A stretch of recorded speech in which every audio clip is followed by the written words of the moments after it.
Good evening and welcome to Story Hour. I'm tonight's host, Laura Blackwell. My marvelous co-host, Daniel Marcus, started Story Hour over 5 years ago in the throes of the pandemic. And since then, we've been thrown into the throes of various other things. So here we are still and loving it every Wednesday. Every week, we have two wonderful writers reading fantastical or phantasmagorical works, depending on what they are more fonder of writing. I think it would be fonder, yes. And tonight is no exception. Tonight, we have brought back here's the exceptional Debbie Urbanski, and we have the exceptional Christopher Tradowsky making his debut. So that is the exception. The only exception is how exceptional they are. If you are here on Zoom, feel free to chime in on the text chat if you like. We sometimes have some very lively conversations. If you are joining us on YouTube, enjoy the stories without the pressures of socializing. Something for everyone. Our first reader tonight is Christopher Tradowsky. Christopher Tradowsky is a writer, artist, and art historian. He was awarded the J. Michael Samuel Prize from the Lambda Literary Foundation in 2023 and the Bloom Literary Journal Prize for Fiction in 2013. He earned a PhD in art history from UCLA. Dang, that sounds hard. He teaches undergraduate art history, which also sounds really hard, and mentors in the creative writing MFA program at Augsburg University in Minneapolis. He lives in St. Paul with his husband. His debut novel, Midnight at the Cinema Palace, is out this June from Simon & Schuster. Christopher, welcome. Thank you so much, Laura. Thank you for having me. Thank you to you and Daniel, and also thank you to Debbie for suggesting this. I'm really excited to be here.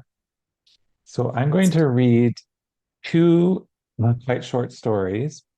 The first one's a little shorter than the second one, and they're from a book of short stories that I wrote that is not published yet. I've published a few of them, but I haven't published these.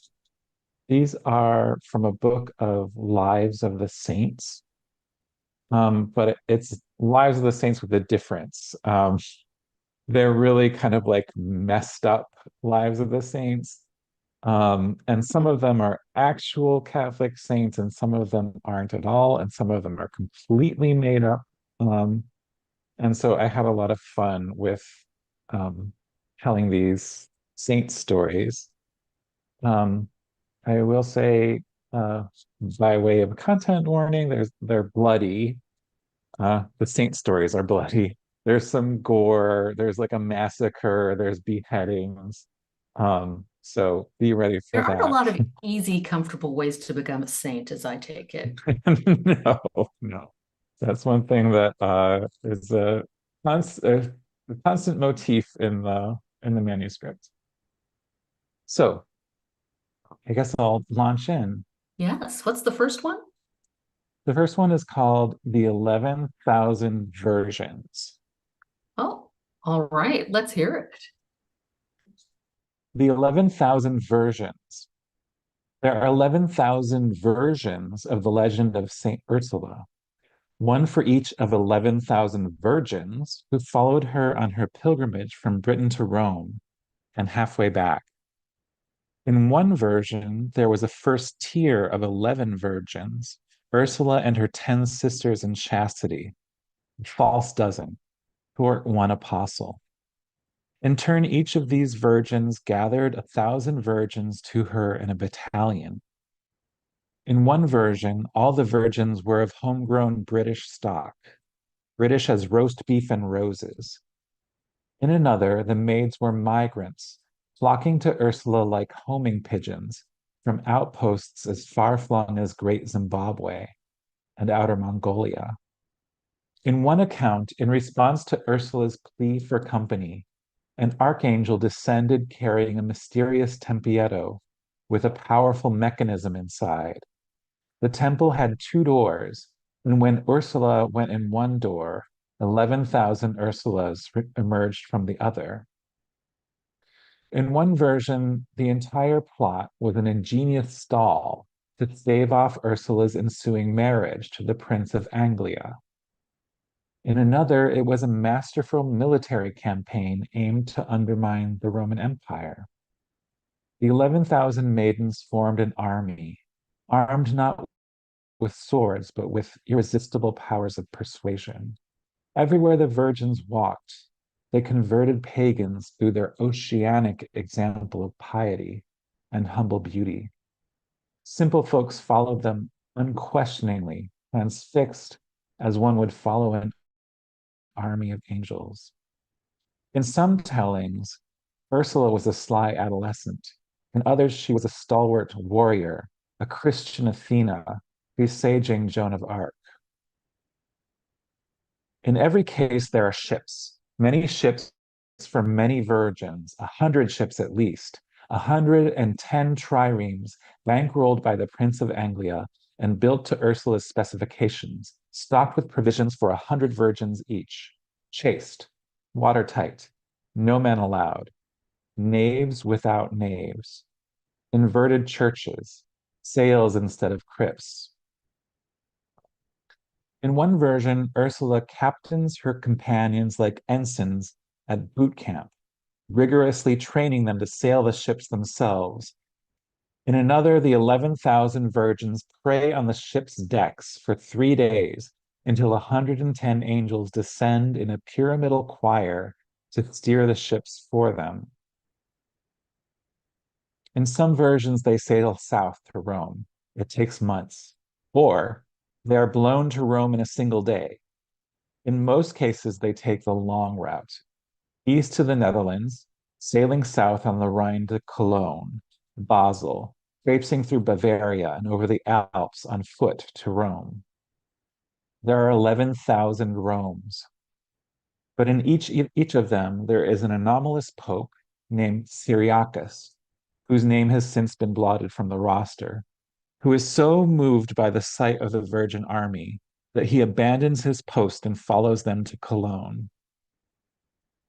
All versions, or nearly all, end there, in Cologne, where after the massacre, locals gathered the bones of the 11,000 martyrs, cleaned and sanctified them, and built a chapel of bones, the Golden Chamber, around which the medieval church of St. Ursula now stands. In one version, rarely related, there were but 2 virgins, Ursula and her companion, Undecimila, whose unusual name, 11,000, proves the wellspring of all the confusion. Accordingly, in a singular telling, Undecimila was the sole martyr, while Ursula was the name of the confused Cornish scribe who gravely mistranslated her story.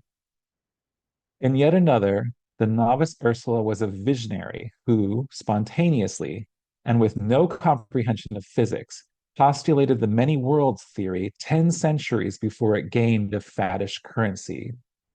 But according to this theory, virgins or no virgins, the same discovery had of necessity been made an infinite number of times before by an infinite number of implicit Ursulas. In nearly every version, it was in a field by the Rhine where the 11,000 had returned to fetch their triremes that Huns descended upon them and slaughtered the defenseless maids, the erstwhile pope, and all the newly converted who attended them. Nearly every, but not all. In some accounts, as the Huns' arrows descended in a storm, they were blown miraculously askew, whereupon the 11,000 virgins drew swords from their belts and, on Ursula's cue, skewered, beheaded, and vivisected the army of Huns, plowing them down in their retreat. In this telling, the Church of St. Ursula was built not of the bones of virgins, but of bleeding hunks of Huns, whose rotting flesh petrified into a powerful mortar. In one or two versions, no one survived the massacre, save a single maiden who'd hidden all night in the hull of a ship. She emerged to find the valley incarnadine, and the Rhine frothing with entrails, engorged, overflowing with blood. This girl's name was Cordula, or Ursula, or Undecimilla, depending on whom you consult. Least official and most profane of all is the one version in all 11,000 in which the good Catholics of medieval Cologne, upon discovering a Roman mass grave, assumed them to be the bones of Ursula and her companions, and built a chapel from a skeletal admixture of pagan virgins, virgin farmers and their virgin wives, their virgin children, virgin cousins, virgin sheep, virgin cattle, and the sizable but tellingly snubbed skulls of virgin mastiffs.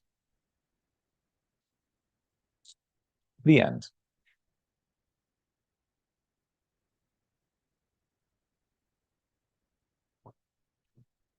The second one is called Two Cephalophores.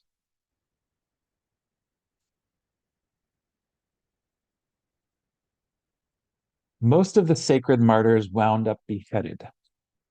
This was often as a final act of desperation on the part of prefects or executioners after a series of tortures of inconceivable cruelty had proved insufficient to kill them. Saints were known to leap unsinged from bonfires, or when chained to an iron grate, to have their skin galvanized by the red coals underneath, or they would relax in boiling oil as if it were a mineral spa. Scourging the flesh only tickled them. Flaying was as easy as removing a tunic that was over hot anyway. In the end, beheading usually did the trick.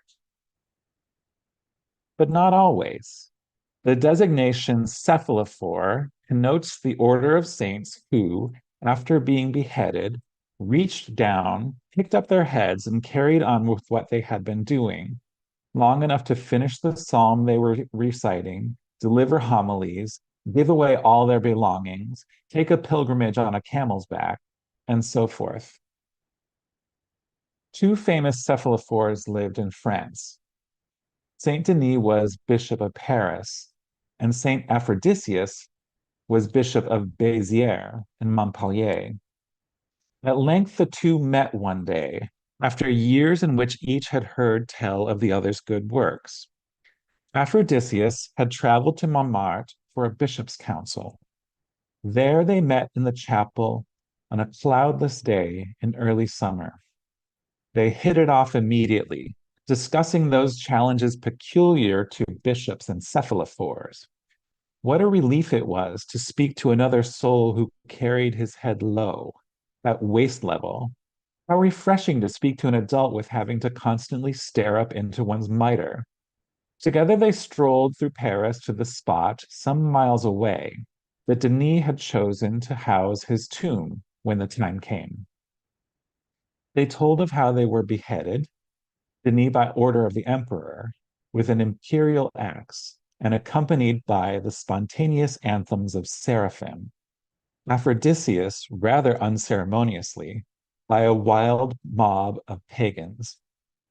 Aphrodisius told an amusing story of how, after his beheading, the heathen mob threw his head down a well, whereupon, not to be outdone, his head simply rolled up the side of the well to his body, as if drawn by a magnet.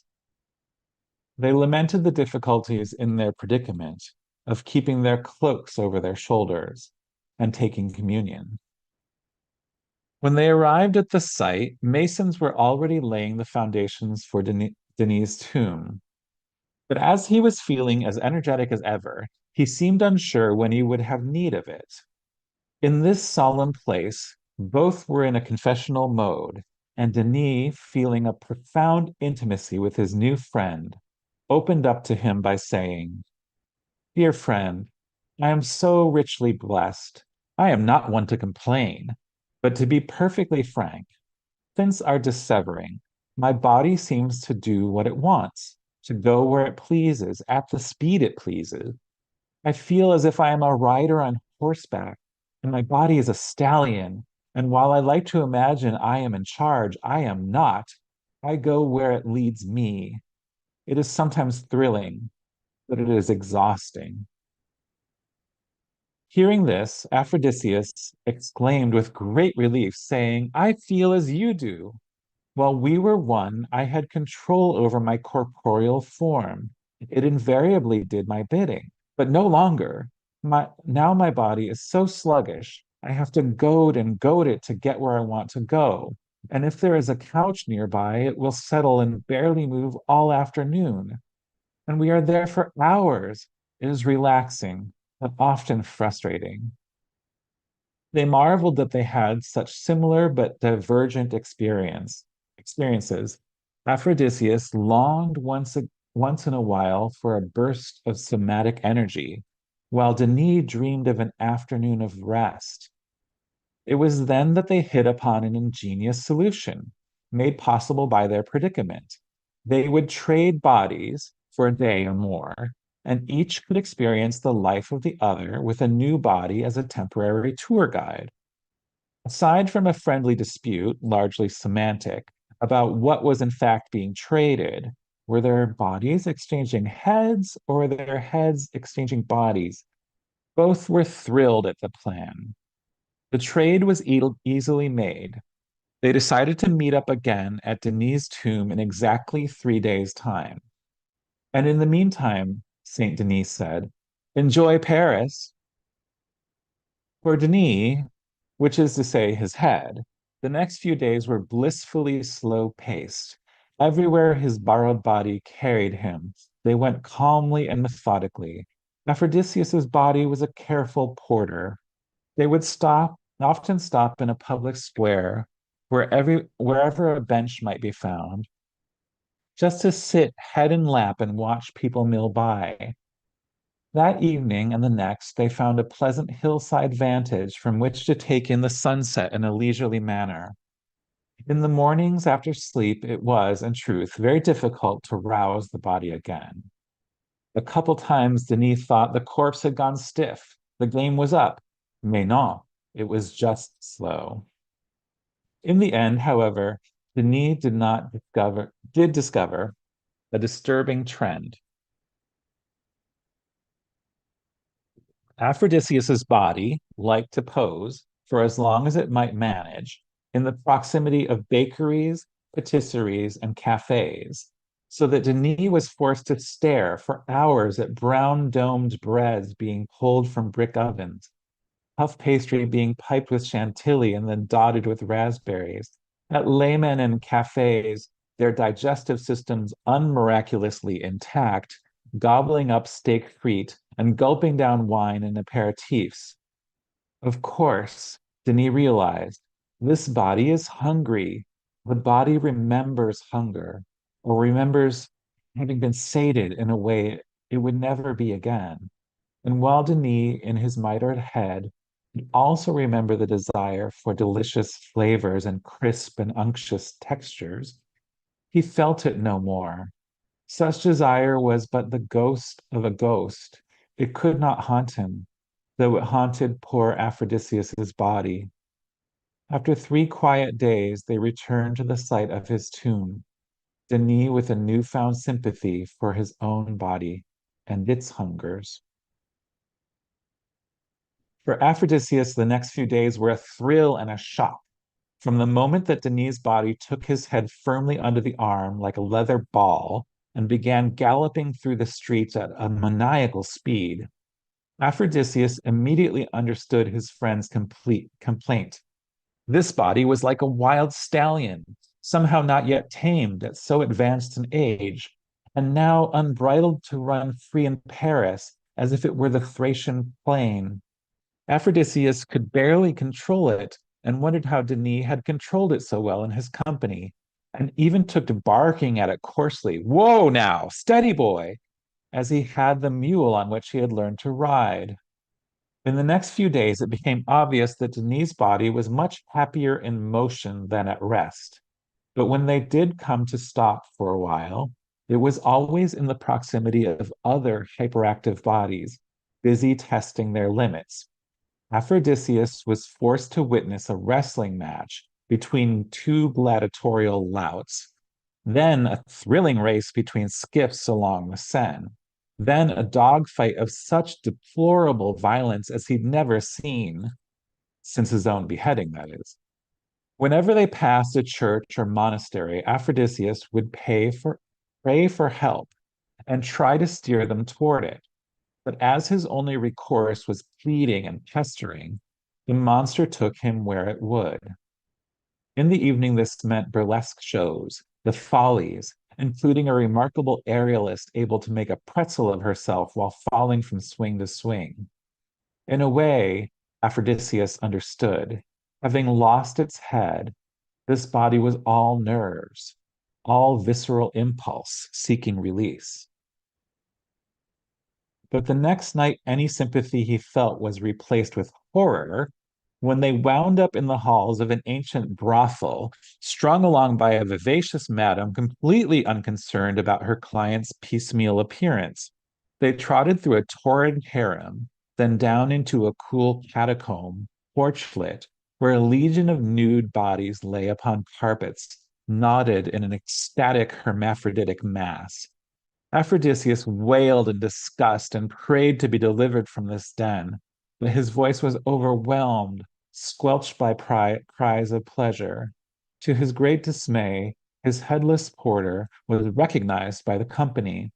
As one painted nymph took the body by the hand, another began to raise its robes, and a third took Aphrodisias's vociferating head and placed it upon a nearby plinth, pushing his mitre down over his eyes.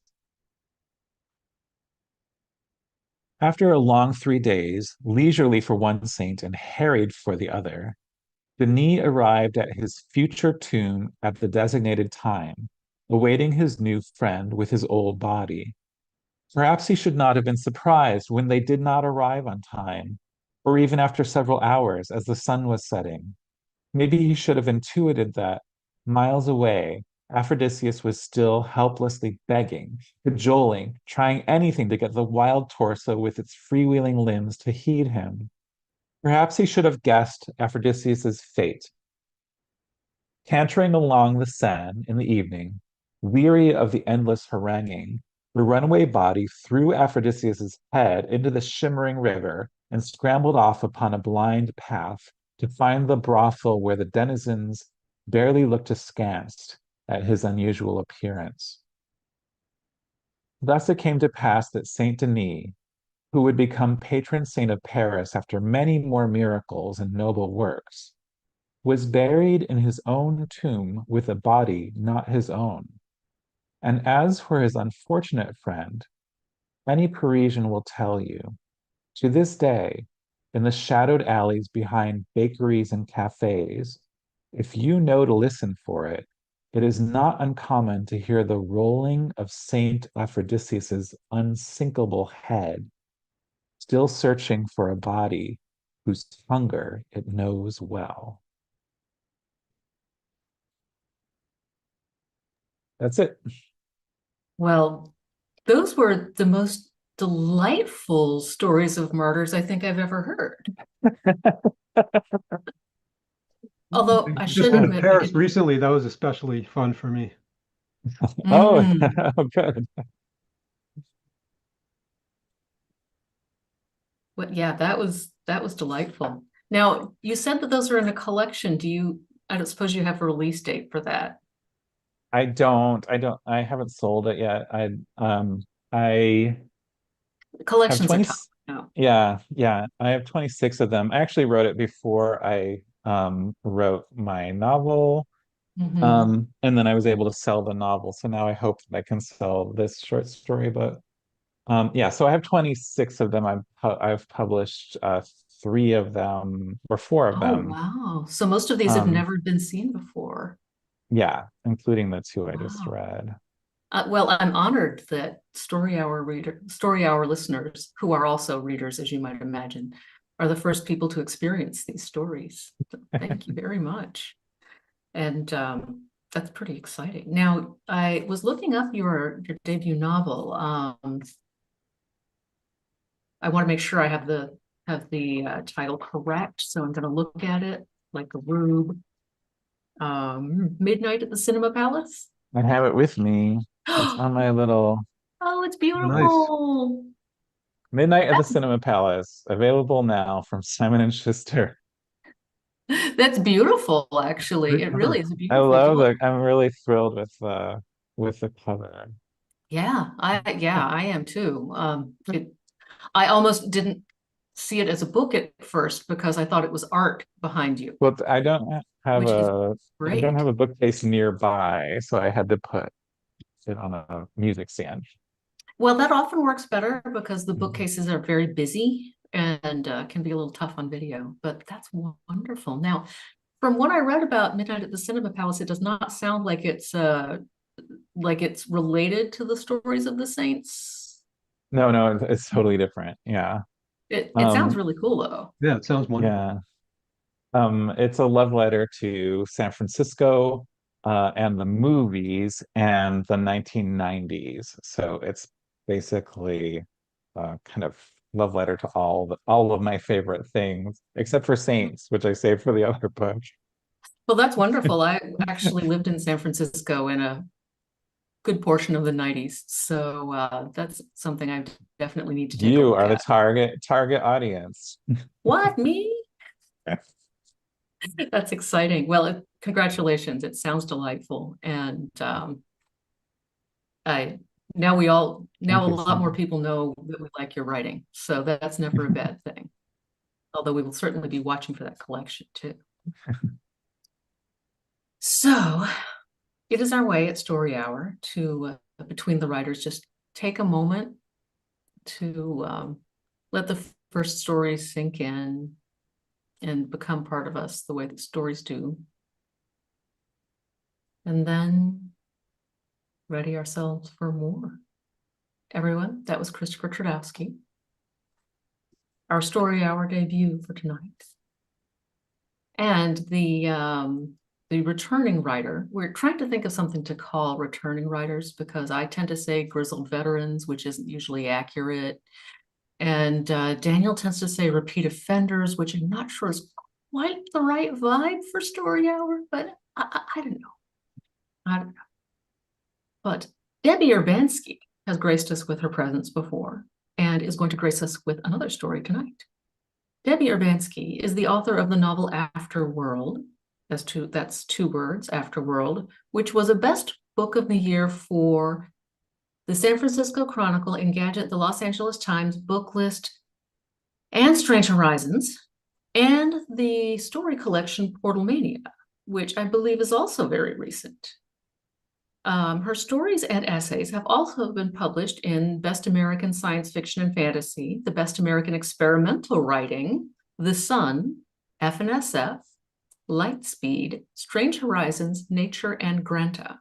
So we're looking at another literary person here, folks. Literary powerhouse. She lives and hikes with her family in central New York.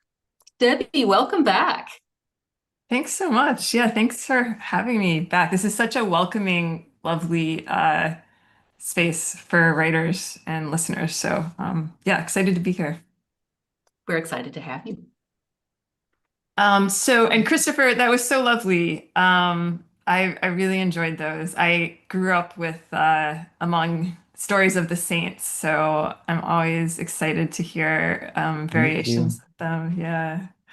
Um, so tonight I'm going to read a story from my collection, Portal Mania. Oh, hold it up and let us a little longer so we can really take it in. Here's the cover. Beautiful.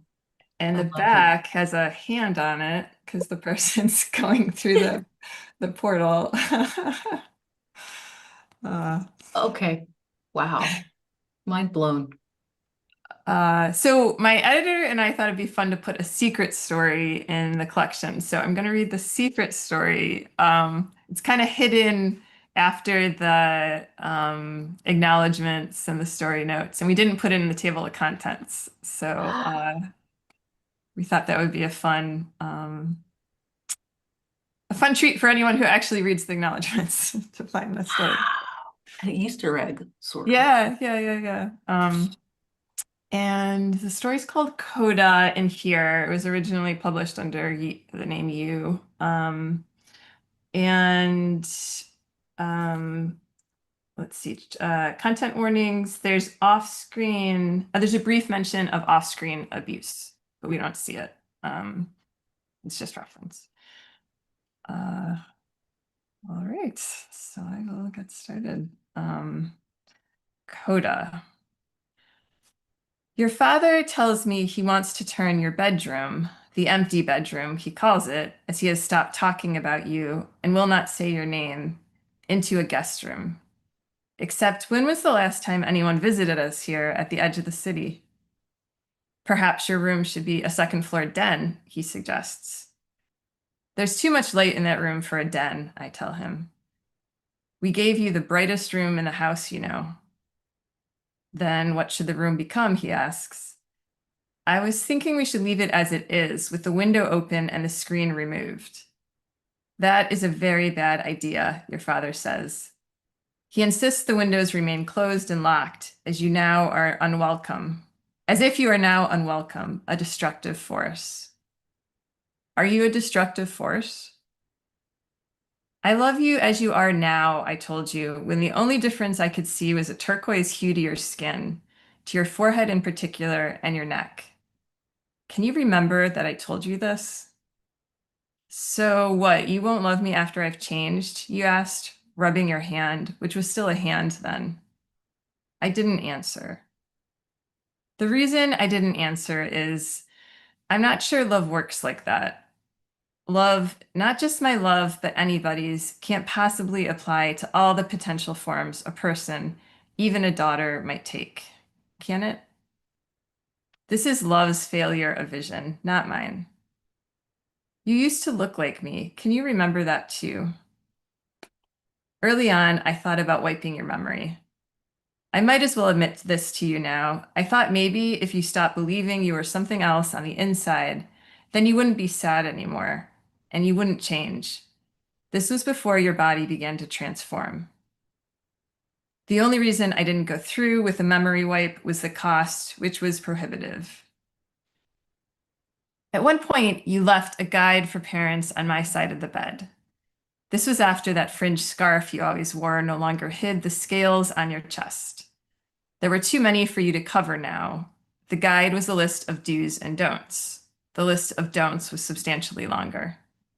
We were not to ask, what is wrong with you? Or why are you changing? Or when can I drive you to the doctor? Or what is happening to your fingernails? Or what about having children? Or what about being happy? Or what about being normal?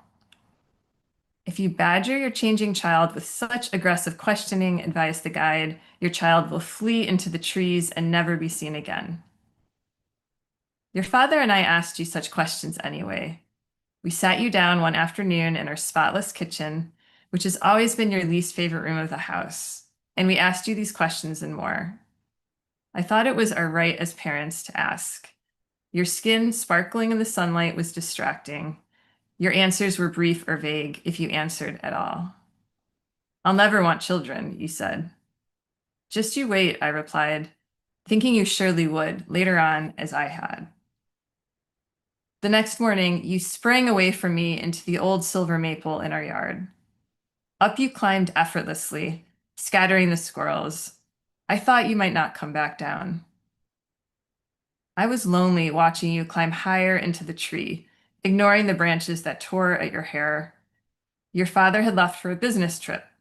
The suitcase he had taken with him was extremely large, as if he would be away for a long time. Perhaps I should have texted him a video of you clinging to the tree's crown, or would he have deleted it? In any case, before I could take a picture, you took flight. So she could fly now, I thought. I know it is no longer supposed to be extraordinary to see those of your generation flying, and whatever else you do. Many mothers in our neighborhood remain inside these days and stare ashamedly and hopefully out their windows in the direction of the sky. They call to each other from their porches and take turns speaking their daughters' names.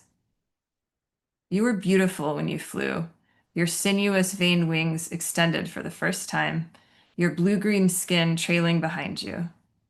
Or maybe it wasn't your skin. I don't know how to describe you anymore.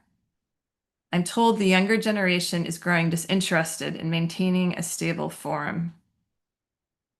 You were beautiful to me too, many years ago, when you sat close to me in the kitchen and shared a quiet dinner of pasta garnished with cut tomatoes, when you were still wingless and looked like a little girl, when you were a girl.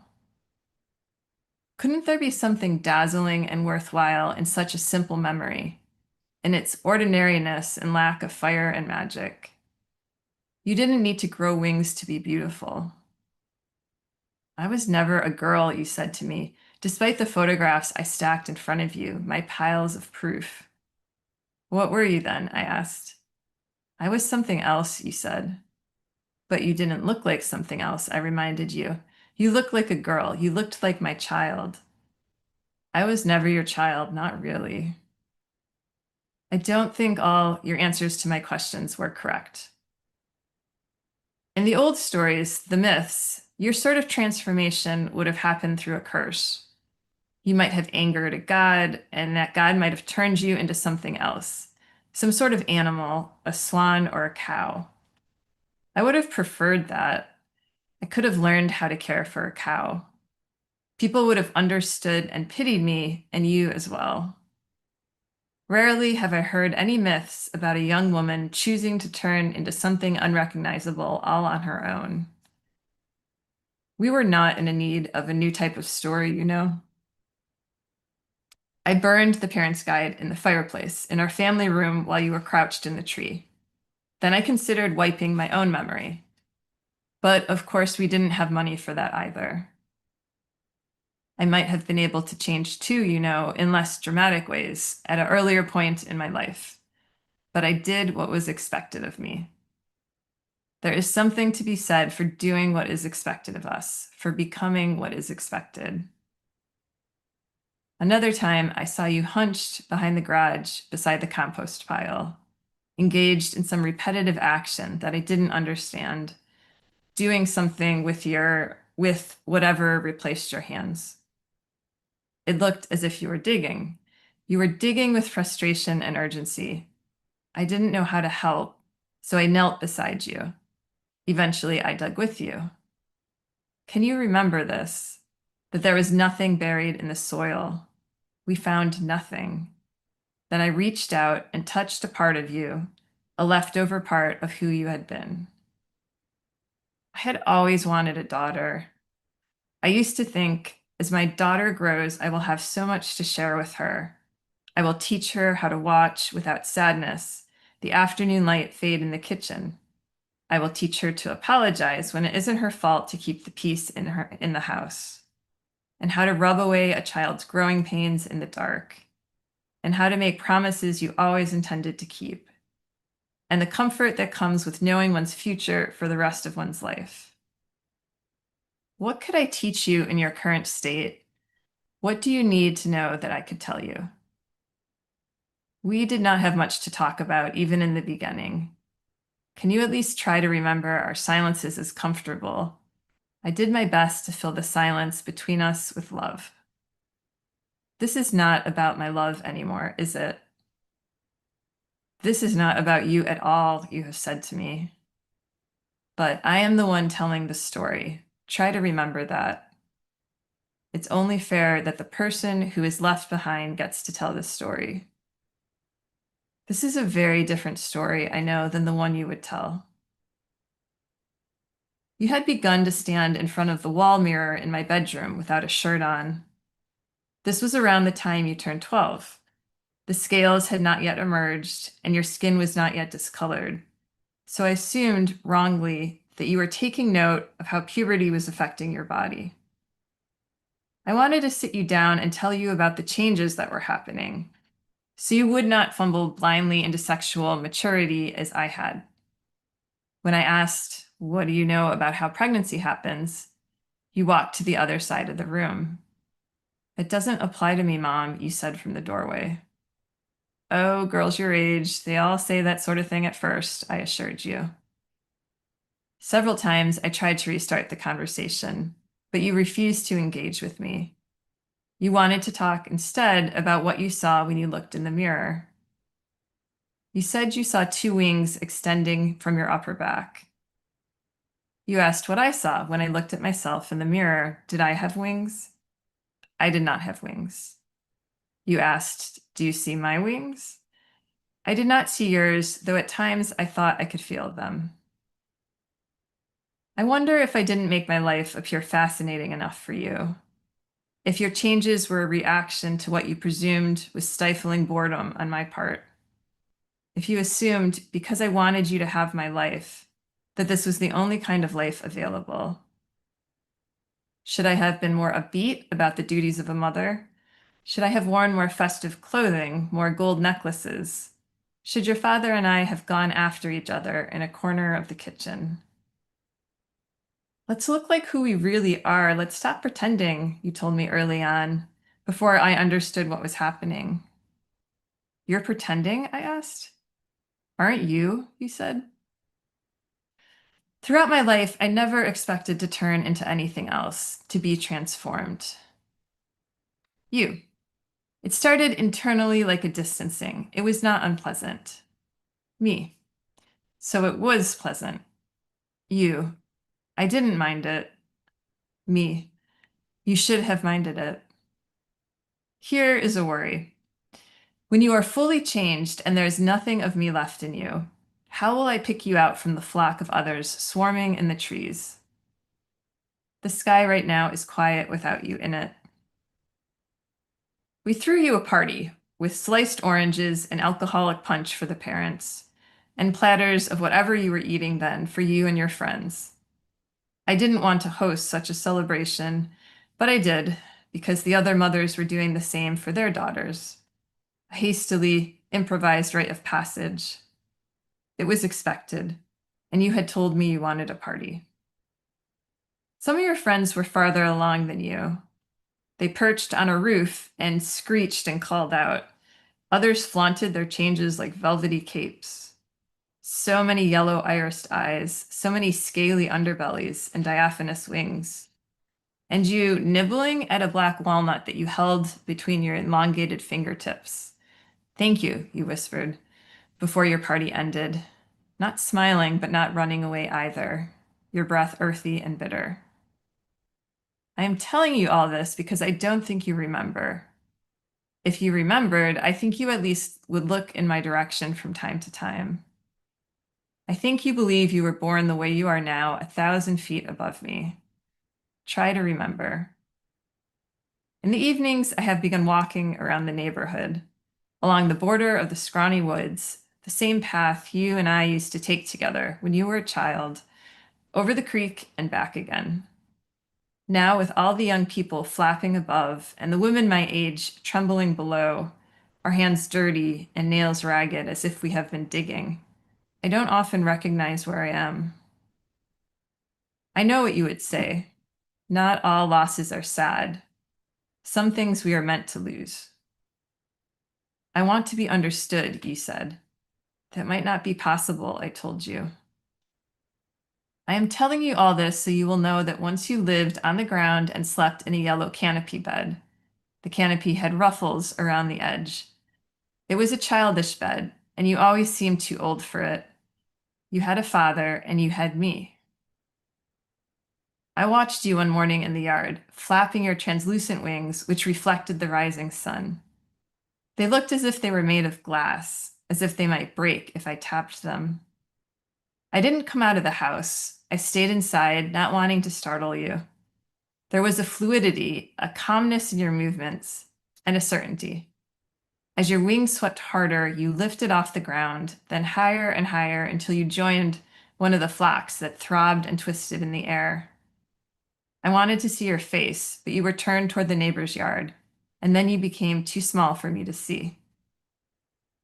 I wish somebody could convince me this was supposed to happen to you. Listen, you don't have to keep moving farther away. You don't have to leave these woods for some other woods, who knows where. Mrs. Nevis down the street, do you remember her? She kept her changing daughter in their backyard in chains behind a fence. I don't know what the daughter was chained to, perhaps a stake hammered into the ground. On my walks, I used to hear the girl thudding against the wooden fence. Sometimes, above the stained cedar, I glimpsed the tip of a wing. The chain broke, eventually. I'm told that at some point soon there will be more of your type and less of mine. What will you do to us when there are enough of you? You were meant to lose me, you said. You were meant to watch me fly far, far away. Yesterday, I searched for you in the woods behind our house. Your father pretended not to know what I was doing. Have a nice walk, he said as he weeded the yard, eyes down. I felt like I was searching for an animal. I couldn't find you, though I saw where you must have spent some recent night. An indentation in the dead leaves, a kind of nest marked with loose tufts of your hair. I lay down there and slept. When I was your age, everyone I knew wanted to go through a portal. I did too. We were always looking for circles of gold energy strung in a tree or a curtain of beaded light tucked under the stairs. But lately, I've been wondering if such a definition of escape, a definition that has been around for centuries, has become an outdated idea. Why should you have to leave? You are already doing impossible things. Let the world, this world, I imagine you demanding of the world, expand to encompass every part of you. Today, I was raking in the yard and it was growing late. And I looked up and I thought I saw you gliding east, toward an area of the sky that had already darkened. Your wings flapped lazily, and a gauzy trail of turquoise skin, or whatever it was, swirled around your uncovered chest. You did not look back. You were my child up there. You were a movement in the sky, a flash of reflected light. You were a terrifying and wide open future. And that's the end.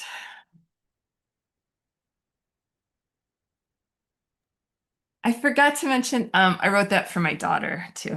I meant to say that at the beginning. She's always wished that she could fly and have wings. So I wrote it for her. Lovely. I hope you have many lovely hikes with her. Thanks. That was really something. Daniel, we're just the luckiest people. Yeah. We never know what we're going to hear on a given Wednesday and exactly what it's going to be like. I like that version better than the version in the sun. Oh, thank you. Yeah. I like the extra development in the end, especially. Yeah, I was thinking that was probably the last thing I wrote of the book, where the book's a lot about trying to escape one's life in the world. And I thought if I was writing something for the next generation, I hope that they won't need portals, or they won't need to leave the world to be happy. That's really beautiful. And also the bittersweetness of parents watching their children grow into people they can't follow everywhere. Yeah, and how different each generation is, and yeah, how unprepared one feels as a parent, right? As they're Yeah. And how doing our job gives us this horrible reward of them maybe leaving. Yes, I know. My son's leaving for college in a month or two, so I definitely have been thinking about that as well. Yeah. Beautiful work, both of you. Well, we never know what any given week is going to be exactly like, even when we've seen the stories ahead of time. So come back next week for something completely different from Brandon Crilly and Karen Osborne, who will be our guests. I do recommend checking storyhour2020.com the day of the reading just to see if there are any changes. It's also a good place to check the calendar and see about upcoming authors, and to check the recordings and see about watching any story hours you've missed, or maybe just watching this one a few more times. Whatever you feel like doing. You can also browse the Story Hour page on YouTube and do the same sort of stuff there. And subscribe. Subscribers never miss a single story hour, which is pretty amazing when you think about it. Christopher Tradowsky, Debbie Urbanski, thank you very much for reading for us tonight. This has really been an enchanted hour. Thank you so much. Yeah, thank you. This has been a lot of fun. Wonderful. Yeah. Thank you also to my co-host, Daniel Marcus, without whom we would have no story hour, no Zoom room to be gathering in. And thank you to all of you here in the Zoom tonight, all of you watching at some point in the future. Thank you for sharing these stories with us and spinning the fictive dream together, as Daniel likes to say. Good night.